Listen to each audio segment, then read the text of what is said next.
What up? This your boy Max Manelli, aka Max Payne, aka the Walking Pressure Pack, and you watching Nolazine Network. You heard me?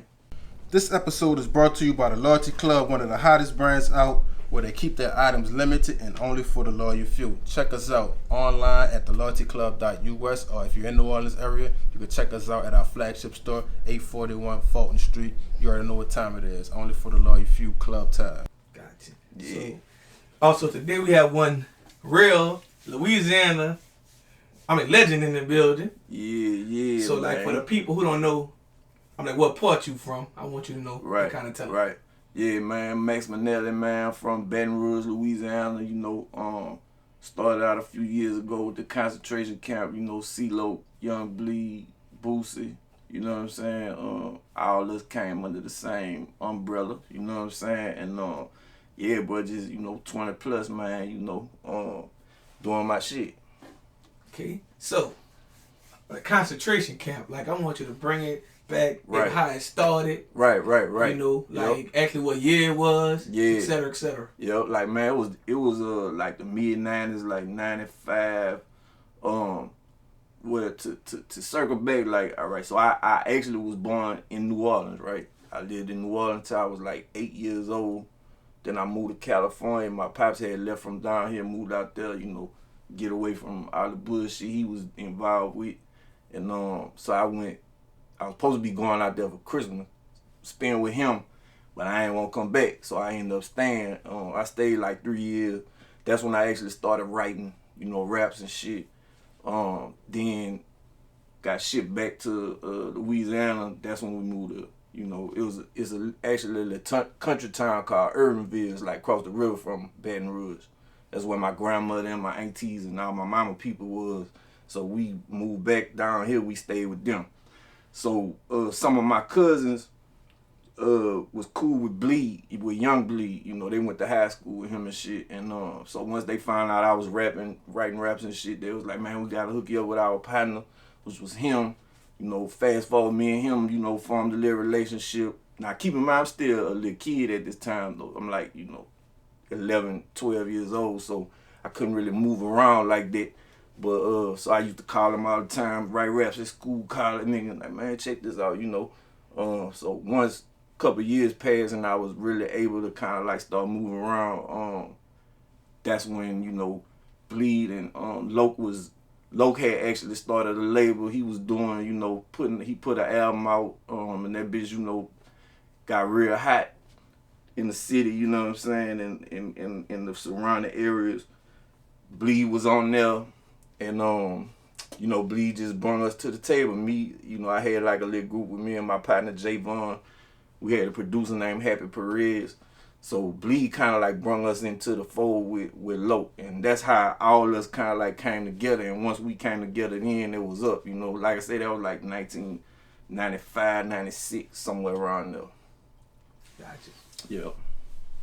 So, 1995, 96.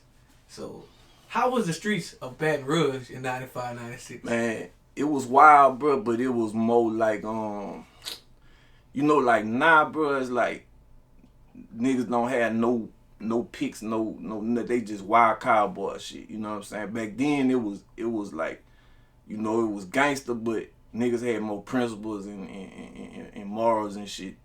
It seemed like, you know what I'm saying? Like, but it was like, it was just like everywhere else, bro. Coming up in the environment, you know what I'm saying, is, you losing partners, niggas getting killed, niggas going to jail, all that, you around all the, the whole little element, you know what I'm saying? But it was cool cause like when we was young, when we was coming up, like I was raised by the wolves, you know what I'm saying? But they was like more into like, man, if they see like you got something else in you, they kind of like try to shield you from all that bullshit, you know what I'm saying? So like, my OGs was more like into, man, we gonna keep y'all going in the right direction. Y'all on this music shit, y'all do that, y'all focus on that, you know what I'm saying? And so that's kind of like how I really stayed out of trouble like most of my life, you know what I'm saying? Like just having real OGs that guide a nigga, you know what I'm saying? But you know, it was treacherous. You know what I'm saying? Like, it was treacherous, bro. But, you know, it was cool. It was fun. It was, you know, a lot of good shit about it, too. You know what I'm saying? Right. So, you know, I was first, like, introduced to, I'm like, CeeLo from, like, Master P. So, I always wanted to ask someone from back in the day, like, you know, because I just had this theory, like, you know, Master P kind of helped Baton Rouge music scene when he moved to Baton Rouge. Right. So I want you to like kind of chime in, like what kind of happened with that situation. Yeah. Like when you know. Yeah. Because I hear so many stories, like you know about like how you know if Young Bleed them already had it kind of popping. Yeah, I can tell you exactly how it went. Yeah, I can tell you exactly how it went. So yeah, basically, you know, we had our independent shit already running. You know what I'm saying? And we had put out a compilation album. It was actually called The Concentration Camp. That was like the first thing called The Concentration Camp, but it wasn't like a group. It was more like a compilation. So, you know, they had like a few New Orleans artists on there too, like Gregory D and them had a song on there. Dude named 2XL, you know, they used to be down there kicking it with us a lot. But so at that same time, you know, that's when P and the No Limit had moved to Baton Rouge and had set up shop out there. So I guess Loke met P, like, you know, in passing, just being out, you know, doing this thing. I think he might have met him at a record store or something down there. And, you know, they just clicked up and started chopping it up. And, you know, once P had put Loke on the Down South Hustlers at first, that was you know, like a compilation back then. Compilations was big back then. Everybody was putting them bitches out, you know. But, so Loke, He gave Loke a look on the Down South Hustlers. Then I think the next thing he was on might have been the TRU album with the three ski masks. Yeah, I know what you're talking about. Yeah, he was on that on the song with I think P and Silk maybe. So he you know he was getting a good look from P with all that, you know, cause like we say we had our shit, you know, in our surrounding area jumping, but you know, P was nationwide. P was, you know, doing shit on the big scale, you know what I'm saying? So it was a good look for you know, Loke to get them looks. Then when the Concentration Camp compilation came out, that song How You Do That there was on there. It was called A Fool. That's what the original name of it was. Oh, but that's how, you know, that was actually next question to you, like, you know, how did like the city of Baton Rouge felt when they first heard that song go like you know, man, like national? Man, that bitch was like okay, so first that bitch like back then went viral, you know what I'm saying? Like what we'll call viral now, that bitch went viral back then. Like when that album came out, bro, that song was just everywhere, you know, everybody was bumping that bitch and you know what I'm saying? So that bitch was like an anthem, you know what I'm saying? So that, like around that time, that's when P was doing the I'm Bout It movie and the I'm Bout It soundtrack. And I guess, you know, him and Loke and Bleed worked out some shit where they did a remix to it, basically, you know, and P got on it and Loke got on it. So that's the version that, you know, the world came out to the world, you know what I'm saying? And they did a video for that bitch, big video, you know, it was all big, you know what I'm saying? And so that's basically kind of like how all that shit went together. And then, you know, off that song, Bleed got, well, really, Loke and Bleed got a deal. Loke got a distribution deal with Priority, and Bleed got a deal with Priority. And when Bleed album came out, they put like a No Limit tank on the back, so it was kind of like it was under No Limit, but it wasn't like a regular No Limit album because we still, it was just a stamp, exactly, you know, and you know, like Mystica got on it, Fiend got on it, you know, Beats by the Pound did a few beats on it, but it was mainly like our sound, you know what I'm saying? So it was kind of like our sound mixed with, you know, a little bit of their sound just to give it that stamp, like you say. Hey, so that's that first album that actually bridged the gap between Baton Rouge and New Orleans, for real. I probably say I don't want to be wrong, but right. You know, I was talking about like to the world. To the world, for sure, yeah, bro. Because you know, every generation have that same like action when you was introduced to something. Right. Like I remember that time, but I was so young. Yeah. So like, you know, my first time really getting introduced to like Baton Rouge sound for real, was like Lil Boosie because he's more like my age. Yeah, you're a little like young Boosie under y'all. Right, under So like, you know, that was my next step. Like, you know, how was Boosie like discovered and like, you know, and like what was the impact of him being one teenage rapper as well? Because like a lot of people don't know Boosie started way early. Yeah, when he came out with us, he might have been like 14 or something like that. But all right, so from the bleed shit came out, blew up, went gold. You know, that was a big album. Then you know, then we put out a concentration camp album on Priority that was more like a group. Now it wasn't like the compilation style. It was like our group. That came out. You know, it did alright. It didn't do as good as the Bleed album. And then, you know, bro, you know how with rap groups, when it's a bunch of niggas together, shit gonna start falling apart some kind of way when money get involved and all that, you know what I'm saying? So, our camp basically like fell apart, you know, everybody for various reasons, you know what I'm saying? Everybody kind of scattered, went their own way, started doing their own thing.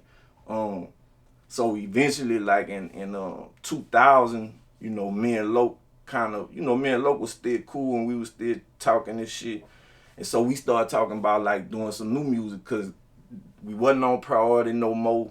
You know, that whole situation was over with. So we was kind of like back to the mud with it, you know what I'm saying? And so after that, that's when one of our partners named Frog from the hood, like one of our OG partners, he the one who knew about Boosie, and he was telling Loke, like, man, they got this little kid named Boosie across the track over there.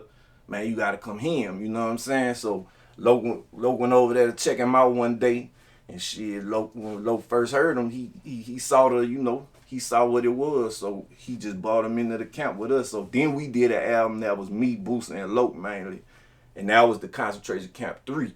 It was really called the Camp 3, you know what I'm saying? We kind of like just start calling it the camp. And so that was like when Boosie was introduced, like and once again back to that word viral, you know, like that shit went viral, bro. Like everybody loved Boosie first soon as they heard him, you know, cause it was like a little, you know, he was I don't say he sounded like a kid, but he was a kid, you know what I'm saying? But his voice sounded even smaller than he actually was, you know what I'm saying? So to hear the shit he was saying and the shit he was talking about, it was just like, it fucked people up, you know what I'm saying? So that's what that was, bro. And yeah, it been up ever since then, you know what I'm saying? Right. And like, you know, hey, but me looking at, you know, Boosie actually with y'all, right, the same way I looked at Lil Wayne with Hot Boys. Exactly. Because he was talking stuff, exactly, but like it was different but the only difference from like Boosie and Wayne, Boosie actually cursed. Yeah. That's the only was a difference. Wayne that used to curse back when he first came out, huh? Nah, he couldn't. His mama didn't let him. Yeah.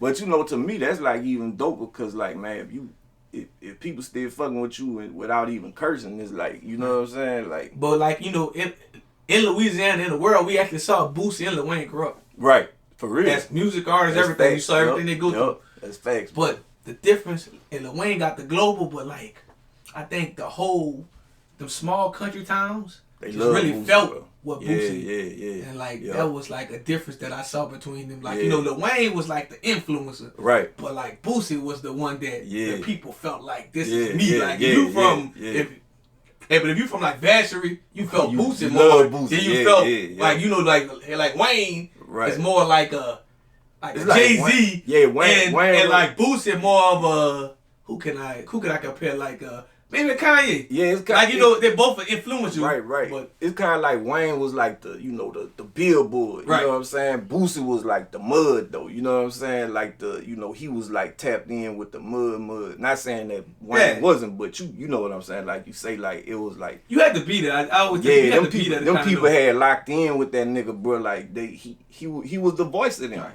And just my knowledge, I would speak on my generation. Yeah. Boosie was the first Baton Rouge artist my generation embraced. Yeah.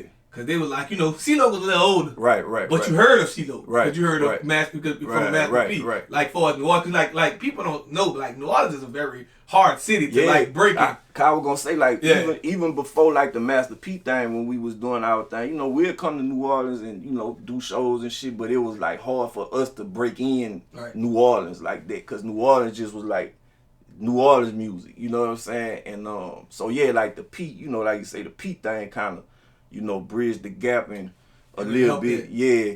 But I only saw 3 artists from Baton Rouge really break in New Orleans from the start. Which one? That was Boosie, Kevin Gates, and Youngboy. Yeah.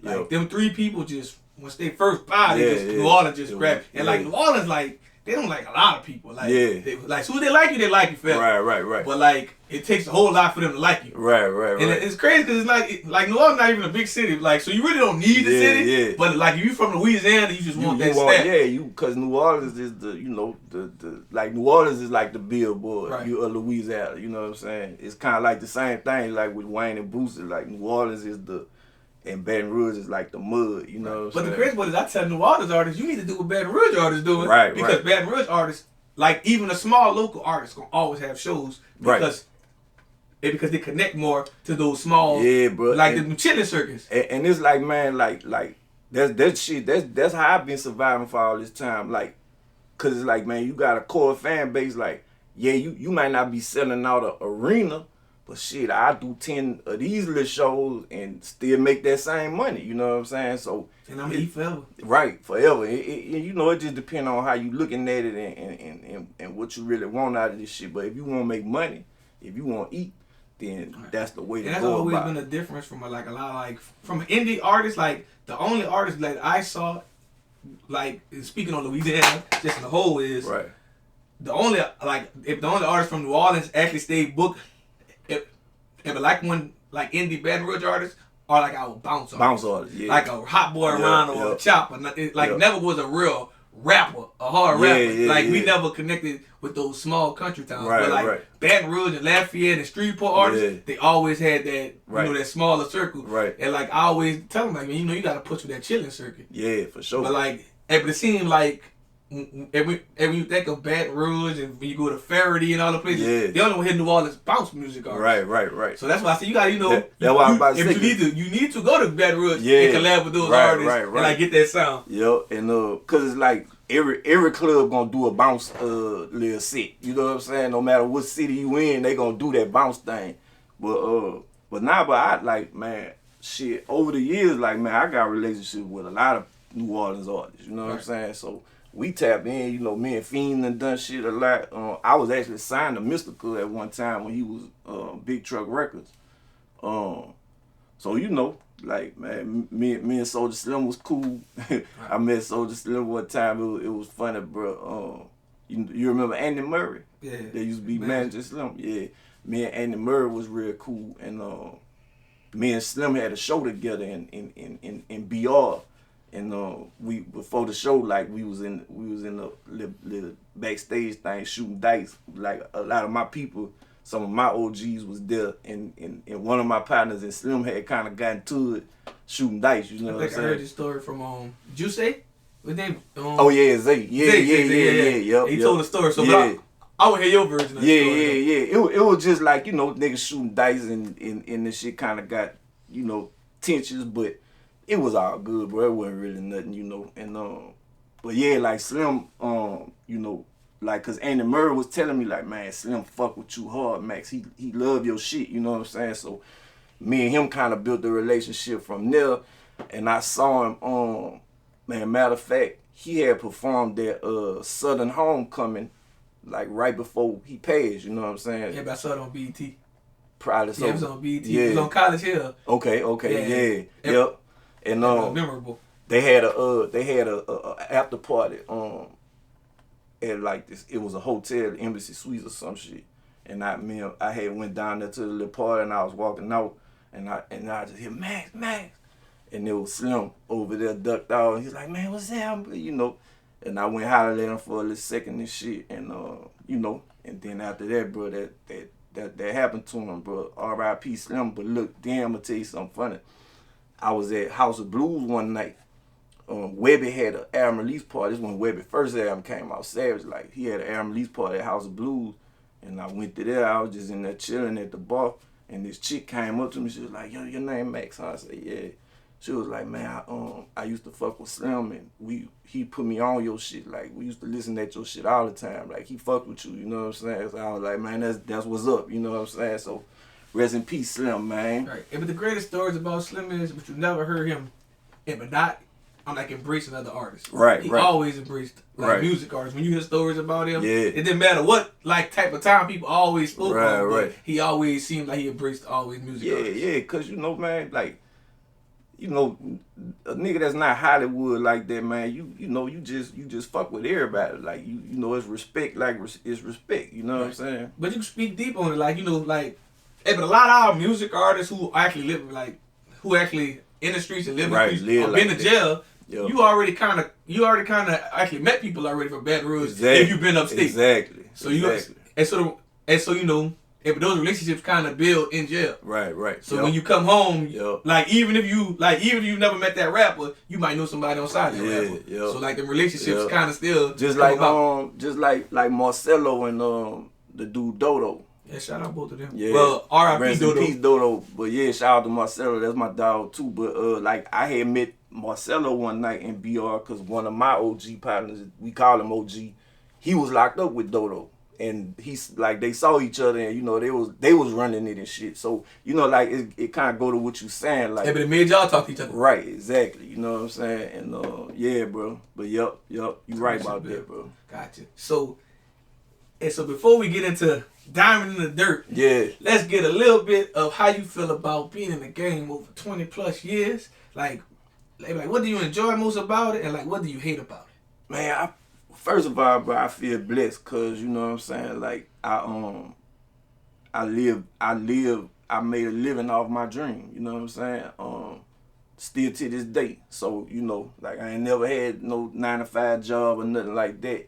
You know what I'm saying? And so I feel blessed by that, bro. The thing I love about it just be when them people, you know, let you know, like, man, they feel your shit, you know, they feel your pain and they relate to the shit you saying and you know, the shit you put out. That's my favorite part, brother. The bullshit is my least favorite part, you know, because it's a lot of bullshit when it comes to, you know, doing business in the music business and, you know, dealing with promoters and dealing with this person and dealing with that person, and you know, it just be so much, you know, just bullshit, bro. You know what I'm saying? But so, you know, you just gotta know how to finesse your way through all that, weave your way through all that. But once you get past all that, man, you know, it's good. You know what I'm saying? Hey, but they said the music business is the only business that somebody can owe you $1 million and like, if you damn, they really can't do them nothing. Right. What you can do, like, you can sue them, I mean... You do them something, you know... can't kill them, it's a whole different world. Right, like, you do them something, you know, you kind of know you crashed out. Right, exactly. You can't kill them, so, you know, it's like, man, but you know what that be, bro? To me,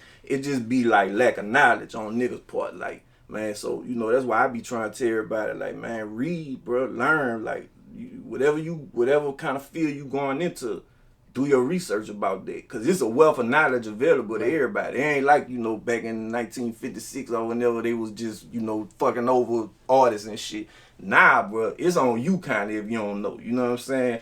And, you know, every nigga ain't, you know, like me or you, we might start a label and we not looking to fuck over no artists we sign, but that's just how we is. But they got some niggas who just like, man, if you don't know, that's on you. If you gonna let me whip you with this paperwork, shit, that's on you. You know what I'm saying? So, you know, you just gotta be mindful and knowledgeable about. And I think just some people just don't know. Some people get blessed with a lot of money quick, and they still got like street mentality. It's like, well, hey, it is what it is. Hey, bro, you know what I like? The way I look at that beat, though, bro, is like, man, one thing about dudes, bro, you gonna have to pay them bitches one way or the other. You know what I'm saying? Pay like them now, pay them later. Exactly. So it's like some niggas, like you say, some niggas that just started rapping 6 months ago, they the biggest in the world, but it's like, man, you gonna have to pay them dues eventually, some kind of way. You know what I'm saying? It'd be kind of crazy when you see somebody like being like, you know, on top of the game. Yeah. And you see them 5-10 years later, and they be broke, and you be like, you don't know what, and like they don't even know where the money went in. Cause you and like the label made them look a certain way, right? But they really wasn't getting it like that. But a lot of niggas do be having it, but they just build up this high price ass lifestyle, and it's like, you know, they start. It's like, bro, one thing, bro, nothing lasts forever. You know what I'm saying? So you gotta know how to get the most out that shit when it's gotta milk that cow. Yeah, bro, and once that shit starts slowing down, niggas be like, fuck, man, like they be caught, like, cause they done put up this whole little image or whatever to people that they feel like they gotta uphold that shit, and then you start, the money ain't coming as fast in as it's going out, then your situation start changing. Now it's pressure to, you know, do, you know, you go to doing, you know, foul shit. When niggas get starving, they go to doing all type of shit. You know what I'm saying? Shit. Right. You know. So, you know, bro, it's like, man, you just gotta be mindful, bro. And I ain't gonna lie, bro. I hate to see, like, you know, the younger artists that be coming up and, you know, them niggas be winning and they got it, you know. But it's like you could kind of see, like, man, young ain't, you know, he don't understand what this really is, you know. And you could kind of see, like, man, he gonna end up crashing out. And it's like, man, you know, some people could shake back from the crash out, but some people don't. Right. You know what I'm saying? But I think the biggest problem in the music industry now with hip hop and also the streets, these youngins don't have no OGs in the street, and also the youngins in the streets don't have OGs. So like, it's like, if you got, like, even if a youngin come in the game and got an older dude, OG or what, as soon as you get more money than him, 9 out of 10, that OG gonna become a yes man, cause he's just trying to ride the wave and stay.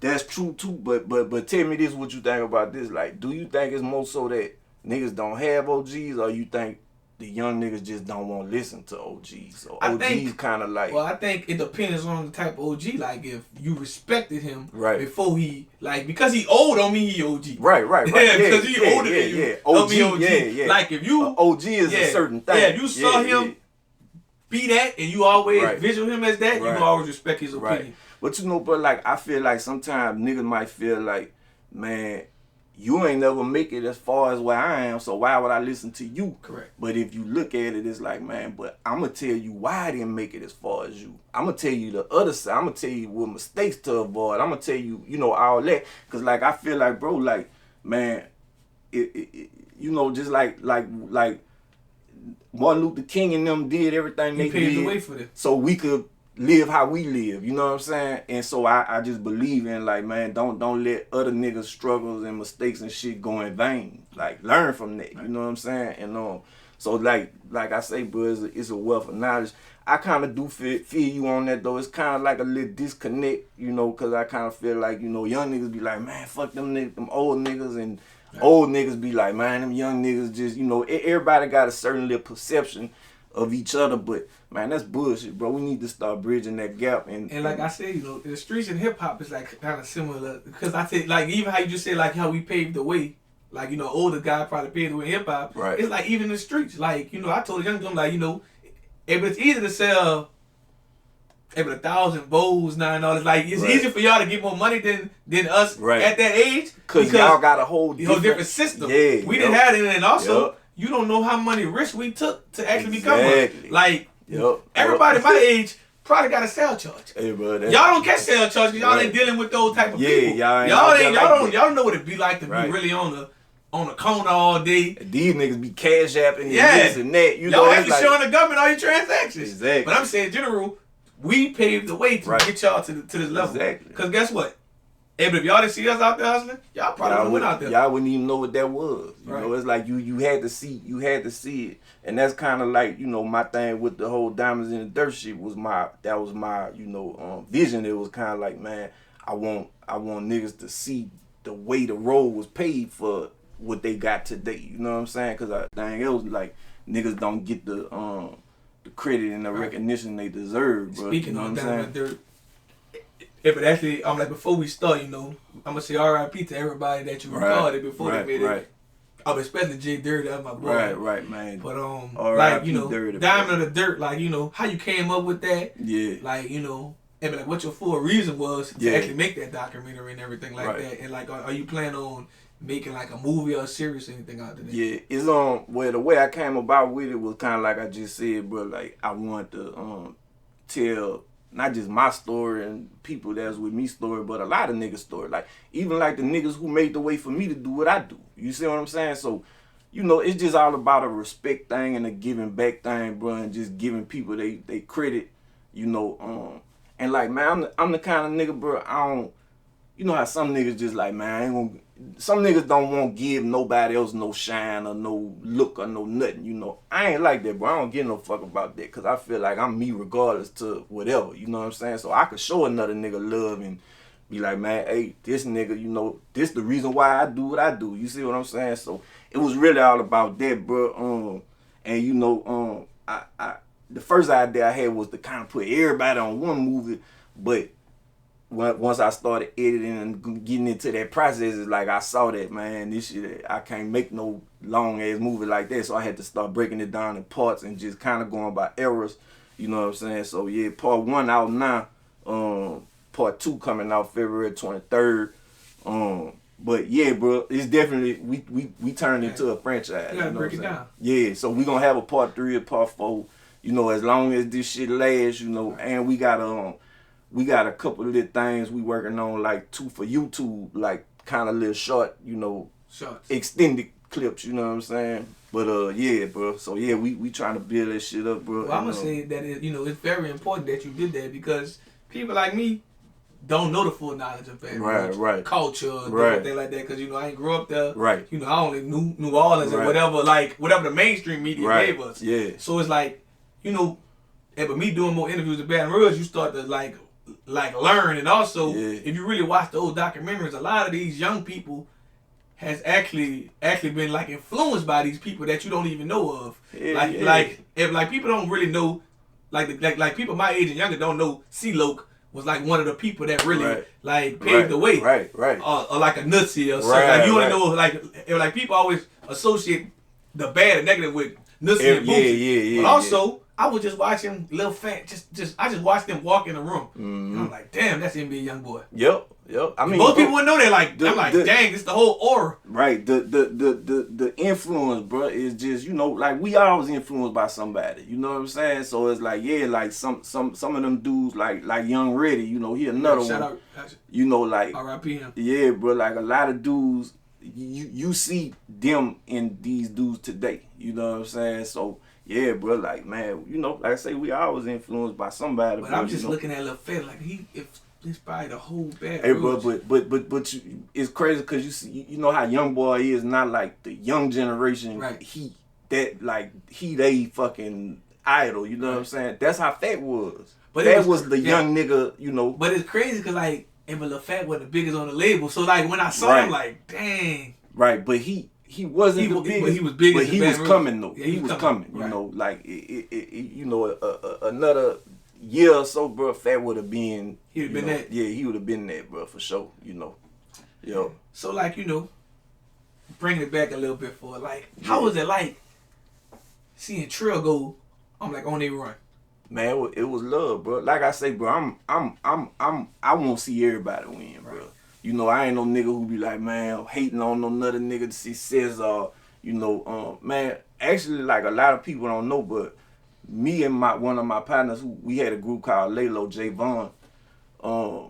We was actually gonna sign a Trill before Boosie. You know what I'm saying? Like I was cool with Turk and Mel and them, like in, you know, late 98, 99 and in that era. You know what I'm saying? And so, you know, we went to Pimp C house and worked on music for, you know, few days and all kind of shit, you know what I'm saying? But it ended up, you know, it kind of ended up not really coming together like that. But I'm the one who like put Mel on Boosie because it was at the same time we was doing when Boosie first came with the camp, and it was before that shit came out. But you know how when you working on shit, you jump in the car with your partner like, man, check this bitch out, you know what I'm saying? So I had really put Mel on Boosie, like, you know what I'm saying? So. You know, when Lo got locked up, you know, Lo got locked up like in the middle of our, you know, we had turned this shit all the way back up, and then he got locked up. So it just left me and Boosie out here like, damn, what we gonna do? We had to figure it out. Yeah. So you know, for him to go with Trill, you know, that was like it was a, you know, it was a good thing. I kind of just really Did your own thing. Did my own thing, like, and kind of took control of my own shit. But nah, bro, I loved it, bro. I mean, I knew once he got that platform, bro, I knew what he was gonna do. The next level. Yeah, you know what I'm saying. The crazy part is me being younger. I thought that Pimp C and like Bun B on Trill at first. Yeah. Before I heard of Turk, like it was just a roll out to the world. Right. Like, dang, I'm like, dang, but they like turned Baton Rouge up. Like I liked it. But it was the same thing though, like we was talking about with the No Limit on Bleed album. Right. You know, it was kind of just like that stamp. You know, like man, because you know Turk and Mel and Pimp C was real tight, so it was like man, we gonna do a label called the Trill. Pimp gonna come and you know put that stamp on. The way they did it, like, and like what became extremely hard. Like I don't think like. To me, I'm like, I never heard of Lil Wayne. I heard of Boosie. Right. So, like, to me, I thought that they kind of, like, put Boosie on the album to, like, turn Webby up. That's what I was about to say. Like, the genius thing to me was them putting Webby with Boosie. Because Boosie already had the audience. You know he had the buzz, He already was locked in. So, it's like, man, how else we going to get this new artist we got heard?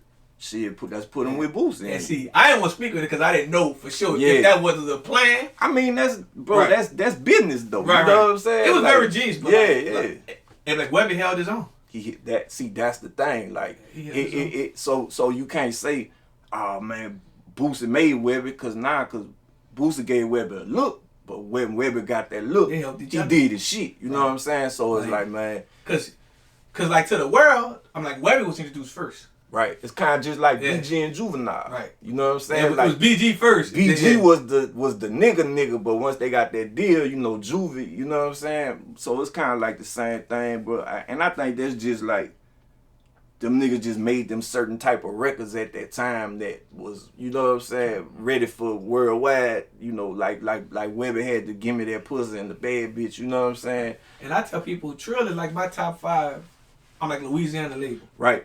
See, like in Diamonds in the Dirt too, we touch on Trill too, and I say that, bro. I say like, man, you know, Trill gotta be, you know, at least mentioned in the same breath with Cash Money and No Limit in Louisiana. You know what I'm saying? Because they, you know, they did their shit, bro. And that's why I say top 5, because you know, like to New Orleans, they had like another label that was bigger than Cash Money and No Limit, because you know Master P kind of came back. Yeah, but it was Big Boy Records. Big Boy, yeah. Big Boy had all the people, so that's why I say Trill and shout out to Precise. That's my OG too, man. Yep. And R.I.P. Chuck. Yep. But I'm saying in general, like you know, you think about those labels and like how they paved the way. Right. It's like documentaries like yours that's what's needed. Cause like, you know, people don't know the Big Boy story. Right. But I interviewed Miss T, she like, man, Big Boy was doing it bigger than us at Cash Money. So, bro, I would love to do like a Diamonds in the Dirt New Orleans version. I think you do a whole Louisiana. Well, yeah. Cause you know, cause like, you know, people in New Orleans don't know about Streetport. Right. And like, you know, your boy just came home. People don't know what that ratchet, cause like, I just interviewed a person from Baton Rouge, and they thought that the ratchet came from Baton Rouge. Right, it come from Street. Yeah, but I'm saying, but they really need, like the younger people in Baton Rouge think that ratchet come from Boosie. Cause Boosie, Right. So that's what I'm saying. So like that's why I'm giving your flower. Like your documentary is needed because there's people in your city, like around your city, that don't even know ratchet come from. Like that first Diamonds in the Dirt, bro. I learned about shit just doing it. Like I ain't even know they had niggas in Baton Rouge rapping in 1985. You know what I'm saying? Like that shit fucked me up. I was like, damn, I thought Nero and them was the first rappers. Or I thought, you know, so it's like, man, you know, it's good, bro, to just kind of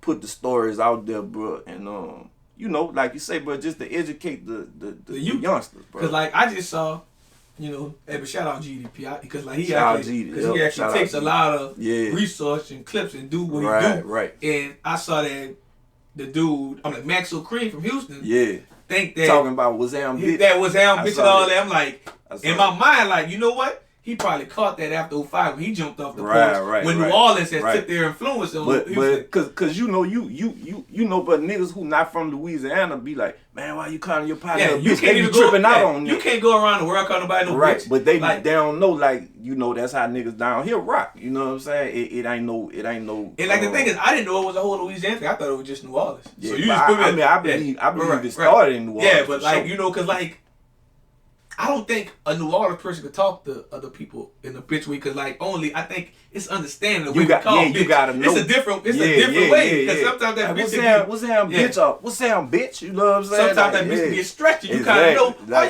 you know me. I just my whole life I play people hands. Right. I just like that's what it is. Like right. you know, whatever your hands doing, you show me your aggression. Yeah, right. So like, but I tell like when I saw it, I'm like, you know what? I don't feel the need to go against him. Like, you know what? He probably did learn that in his hood. Hey, bro, but you know, but niggas get like, niggas feel played when credit trying to get took from them, bro. Cause it's like, man, at the end of the day, bro, all we got is our little, you know, our little contributions to culture. You know what I'm saying? Like twerking, like, come on, bro, that shit worldwide, but man, that's New Orleans shit, bro. Like, and it started as pussy popping. Right. But you know you got it, but that's why I say these documentaries, or if you really just go back to look at Master P, I'm about, he kind of tell you twerking, like, you know, in the project we call it pussy popping. He said it in the movie. Right. But you gotta like, but just like P, like UNLV say, I think UNLV had I'm about it before P though, right? Yeah, so you know it's just like it's all kind of, you know, man, it's all kind of different little, you know, things like that. I interviewed Lil I think he told me his name was Master P before Master P came. For real? His name y'all fat, he was the P. Yeah. That's why I say, you know, everybody got their own history. That's why I say those documentaries are very needed. Cause it's like you really don't know your history. Right. Like, you know, cause like, and it's kind of the reason why, but I started writing like articles now on the older people. Yeah, I've been seeing people them. People really don't know the people. Like, it's crazy cause like, I got like, and my grandmother lives in Marrero, and they got this big artist from Marrero that I didn't even know he was from Marrero. No, not MC Thick, but everybody. Like MC Thick was known. Buzz Down. Buzz Down. I didn't know Buzz Down was from Marrero. Until I met Buzz Down, I didn't know he's from Marrero. Hey, bro, Buzz Down was the hardest. But no, he Buzz Down. I interviewed Buzz Down. Yeah. Buzz Down, like I'm the first platinum artist. Yeah. From here. Straight up. And like nobody could say nothing. He's the first platinum artist, and like, you know, Uncle Luke jacked him. Yeah, but I was about to say, you know, he was fucking with Luke and them. Like, man, that nigga was dissing Kid, play for Luke and all kind of shit. Him and old boy from Party playing. But you know, but the more I talk to like New Orleans rappers, now they like, man, ain't nobody can really out rap Buzz Down or Tim Smooth. Hey, boy, but I was just about to say Tim Smooth, but Buzz Down and Tim Smooth, but them niggas was that thing, bro, for sure. Them niggas was the nigga. That Tim Smooth, I got to have it tape, and that Buzz Down tape with that nasty bitch and all that. Man, them niggas was that thing, bro. And shout out to them, R.I.P. Tim Smooth, but shout out to Buzz Down. But I just did like a little deeper research. I'm like, I saw Rap-A Lot say, man, Tim Smooth taught us how to freestyle. Yeah, they taught like them, I'm talking about Scarface, like, Tim Smooth was the real thing. So for people who respect the rap, and you know Tim Smooth helped Mystical a lot too. Yeah. Like, he helped Mystical a lot. Yeah, but I actually talked with Tim Smooth probably like a few weeks before he died. I'm like, me and my partner China Black, shout out China Black. Man, we ran it with him. He told us, you know, everything was going on with him. But like, he told us all kind of stories. And I'm like, man, I wish I was doing interviews then. Yeah. He used to be in Houston with us. He was everywhere. Yeah, he used to be, like, we had like a little, you know, like a little click house in Houston. And Tim Smooth used to be over there with us. He was in Baton Rouge with us too, though. And like, you know, that's stories that people don't know. Like, people didn't think, cause like, you know, when I think of New Orleans, like, it's the reason why I think that we don't have chilling service, because like New Orleans artists still to this day think, oh, we going to Houston or Atlanta. Yeah. But you gotta go to these chilling services to build your family. Like, I always tell people, man, just go take a ride. Right. Like every week an hour away, and just go to the club and get your music played. People will show you so much love. Yeah. Especially if you just say you from New Orleans. Man, hey, that's why I'm about people to say, looking for the love. It's like the big fish in the little pond versus the little fish in the big pond thing. You know, like if you a nigga from down here and you go to one of them country towns, they gonna look at you like, man, this nigga, you know, from where we trying to go. But if you go to where everybody already think shining, you don't need that. It's like they finna look at you like, who the fuck is this nigga? They be like, before you spend $3 to $5 in the club, you could go post up at a gas station, find the nearest club, and people gonna treat you like raw. Take a picture with everybody, gonna turn up. You got, but now you got a fan base in another part of the Louisiana instead of just going on Bourbon Street or whatever you going to do. Yep. Like, you know, and like I always say, but I learned that game from a few older cats in New Orleans, like, you know, Cali Avoid, Marcelo and them taught me about, you know, you gotta go to them small towns. Yeah, because them niggas was out there running when, you know what I'm saying, in like Cali Avoid took me to Bunkie, Louisiana. I never heard that in my life. Right. Like, it was very small, but they had a club and they showed much love. And that bitch was probably jumping too. Man, say, bro, I done been to clubs, nigga. I'm talking about them man, I done been to a club one time in, I think it might have been Woodville, Mississippi or somewhere in Mississippi, bro. Man, when I tell you that bitch was like in the middle of like, nigga, going to that bitch, I thought it was Texas Chainsaw was about to pop out. It was just straight dark, nothing. You couldn't see nothing, nigga. Straight country, woods over here, and then you just get to this little point, and that bitch got a whole club. That bitch look like a house, but it's a club, and that bitch jumping. You heard me? It be like something on Color Purple. Straight like up, bro. On the water. Straight up, bro. Yep. So, but artists don't know how much those people show you love in the time. Cause like they don't really see nobody. It be like a population of and like they not even gonna be hating on. They gonna be happy. Man, they gonna love. And you fool around and spend no money. They fool around buying you drinks and everything. Man, I'm glad you here. All that shit. They wanna take pictures with you out. You know, They gonna treat you like you did it already. Yep, for real. Yeah, people don't know. Yeah, bro. That's that love though, bro. Like that's that, you know, real. Like them people gonna fuck with you for the rest of your life. For the rest, as long as you doing what you doing, they gonna fuck with you because they appreciate shit like that. Like, man, that nigga came through this bitch. You know what I'm saying? It's crazy because I was just messing with Hot Boy around this week, and I said, man, do you realize you've been getting booked damn near close to 30 years? I about to say, off of one song, you just came up with another hot song, but you was driving music, but you got booked back then. Off of Walk Like Mine. Man, say, bro, look, I used to do shows, with all, we all used to be in the same place. UNLV, Hot Boy Ronald, Miss T, Josephine, Johnny, Six Shot was jumping in, you know, Weeville, of course, you know what I'm saying? Like, man, we all used to be getting booked at the same places, like, since, you know, like, early 2000s to now, you know what I'm saying? So, yeah, shout out to all them. So, like, you know, that's why I tell them, like, if you could just gain a fan base in them small towns, like Texas, Mississippi. I remember on like Feet and like Montana picked me up like somewhere around here. Mm-hmm. I jumped in the car to go with Young Boy. Young Boy did 3 shows in Mississippi in one night. In one night, yeah. And people don't know, like, man, that's a nice bag. And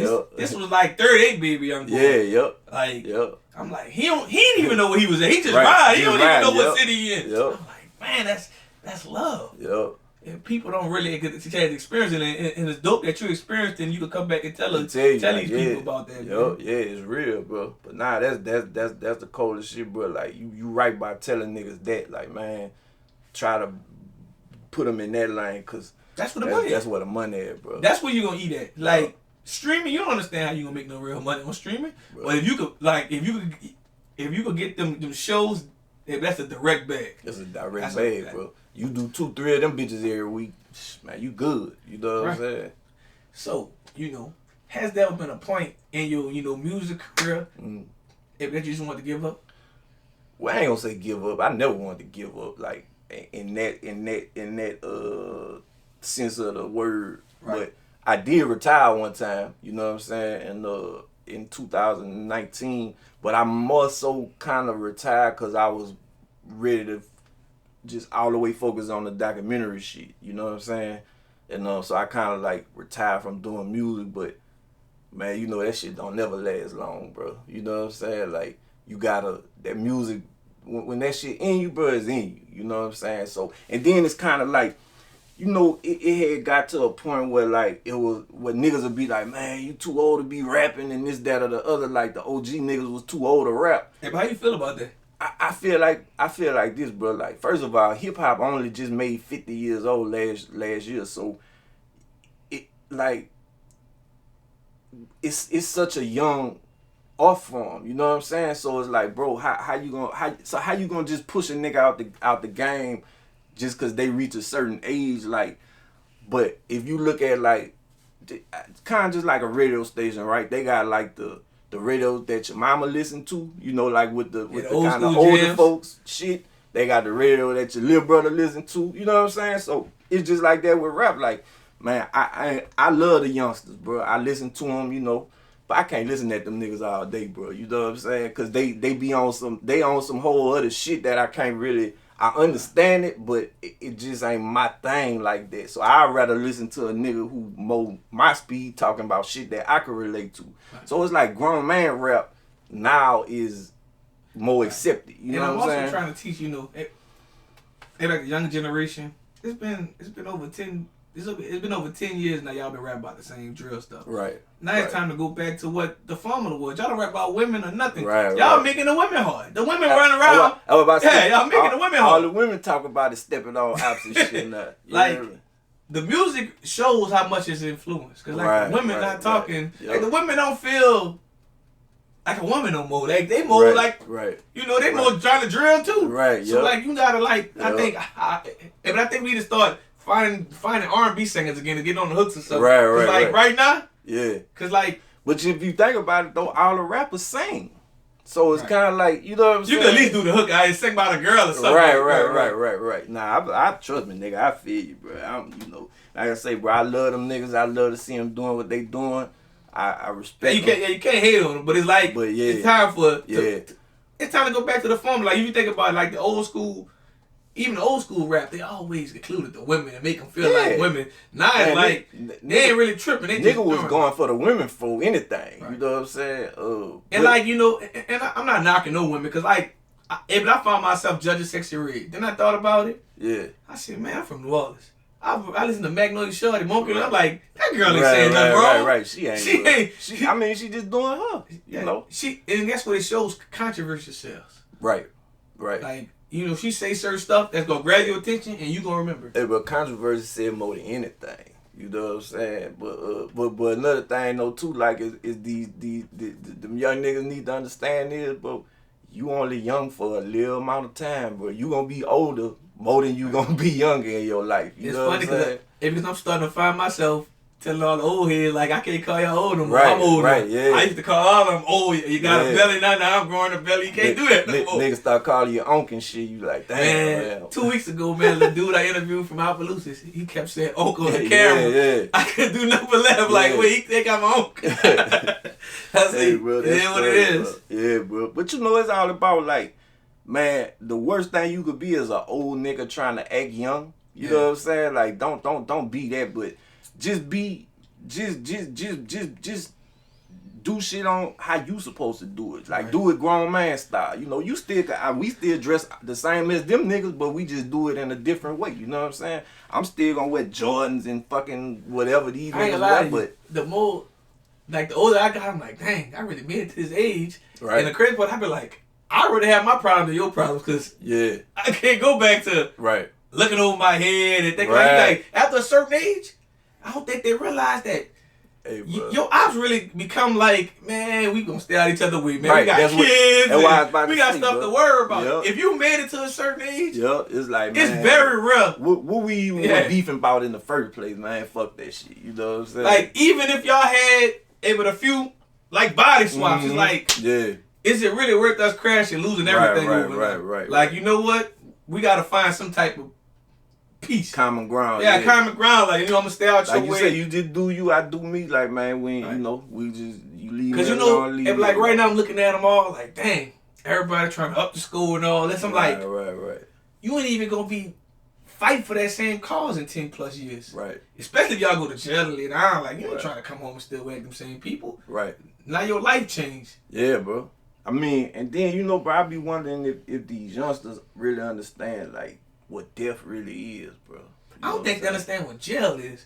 I used to, like, a few years ago, I just like going to jail just to see what the hell they mind frame. They really think they got to come home. Yeah. It don't really hit them until they really in that go up to upstate. I think when that bus, when they go to the bus, it's like, long as they still in the parish, they feel like they can beat it. They still but like, once you sentence and you going up there, I think that's when it really hit them. I don't think it hit them.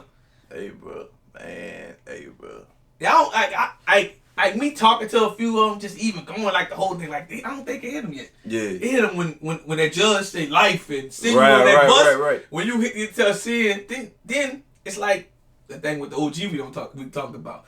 Nobody tell these youngsters still that, you know, when you kill somebody, you know they people up there, right? Right. Exactly. Are you ready for everything? Everything that come with like this dude might, like, they don't really know the stuff that happens in jail. Like, I can't explain them stories. Like, you know, if you got all these options, them dudes might piss and shit you down. Man. Or if you really don't like you might shoot an age dart at you. Like, damn, they do that. Yep. Like, you don't even ready for it. You just worry about the knife. Right. It's way more stuff they can do you sitting in that cell. Right. That's gonna make you want to kill yourself. Anything that disrespect you, make you, just scum of the earth, treat you, down bad, like just jokes you, like, man, fuck over you. You know what I'm saying? And like, man, that but shit like, cool, bro. it be like 80 to like 90% of these dudes who out here don't even know about that stuff that goes in jail. Yeah. They just thinking they can handle themselves against a knife or when they want to jump. Man, they got dudes that can make you want to kill yourself in the jail. Like, especially if you think you about to go on PC. Right. Like, you and because you go on PC doesn't mean you safe. But then think about all the like mind games, penitentiary games, niggas play with niggas. That, if you lame, like, man, they finna fuck over you with that. You know what I'm saying? Then they don't know. They got older people that's been in there ready for people let them do like you. Like they ain't like people not really raping you. They talking about your ass. They playing all kind of games, testing you, seeing how weak you are. Yep. And they in their mind like, and guess what? 9 times out of 10, these little young dudes, they ain't do no push up, lift weight or nothing. Right. So they be little small little. You about to go see somebody about 6 foot looking like Kimbo Slice. You ain't gonna have that iron in that bitch. And even if you got a knife, them people strong enough to take that little one jug and take that bit from you. Yep. Like, and I don't think they really be ready for that. And like, I just kind of wish I could go there and go and do the interviews once they've sat there for a while. Like, man, don't do that, bro. You 20 years old, you really threw your life away. You might get no more pussy.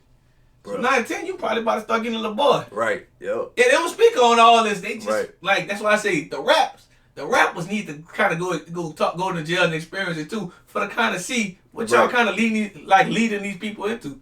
Yeah, bro. Because like a lot of them never been through it either. How much of social media you feel like, be fucking over people though? Like just mentally and, just perception. I can't say, I think social media and like the streets did the same thing. Cause like you heard them stories in the streets. Yeah. That's like, I tell people I don't know. I never knew how this happened, but the jail know about shit before it. Right, before. Way before social media. They just man, if the jail might know you, but the jail might know you got killed the same time you got killed. Right. Like, how? Yeah. It's then like the person killed nigga and called nigga right in jail. Like I just never understood how that worked, but it's really like that. But you know what? I agree with you, bro. But you know what I think about social media? The one thing though is like people only show you what they want you to see. So it give off a perception of like to other people to start looking at you looking at your life and you look at this nigga on social media or this bro who always on the yacht somewhere and you compare yourself and you start feeling like damn what I ain't but it's like man you gotta understand like man that shit ain't real life bro. You don't even know if that person paid for that. That's what I've been on the yacht over 30 times. I don't even know how much a yacht costs. Right. Look, I can show you over 30 pictures of me on the yacht in Miami. You thought I lived in Miami. But I don't even know how much it costs to rent that bitch. Hey, bro, I'm telling you, bro, I be seeing girls on Instagram that's always on vacation, bro. I be like, damn, when do these motherfuckers work? Do they work? When do they watch their kids? All they do is post pictures of them, like, at the beach in I'm in Miami. I'm in this. Like, I'm talking about nonstop. It's like, god damn, bro. What the... I don't know, bro. You know it's more to it than they city girl. City girls up, huh? Gotcha. So tell us, I'm like, what's next for you? Man, just pushing these documentaries, bro. Diamonds in the Dirt 2, The Birth of Jigga City, coming on February 23rd, the streaming platforms. Check it out. Diamonds in the Dirt 1 out now already on streaming. Watch it on Freevee or Tubi for free. You ain't gotta pay nothing. You know what I'm saying? And just I kind of been working on some music too. Like I got couple of projects I'm working on. Just was trying to get everything running with this Diamonds in the Dirt 2 and get that off my plate. And then I'm gonna drop some music and shit. Just move on to the next Diamonds in the Dirt 3, bro. You know what I'm saying? And that's about it, bro. Just I'm sure I have a couple of things coming up between here and there, but for the most part, bro, that's what I'm on right now. Gotcha. And also, last but not least, tell the world, I'm like, what can they find you at on social media and everywhere else? Follow me at Max Manelli on Instagram, MaxMenelli. Follow at Diamonds in the Dirt Film. That's Diamonds with an S in the Dirt Film on Instagram. You heard me? Shout out to Nolazine, man. We was long overdue for this, you heard me?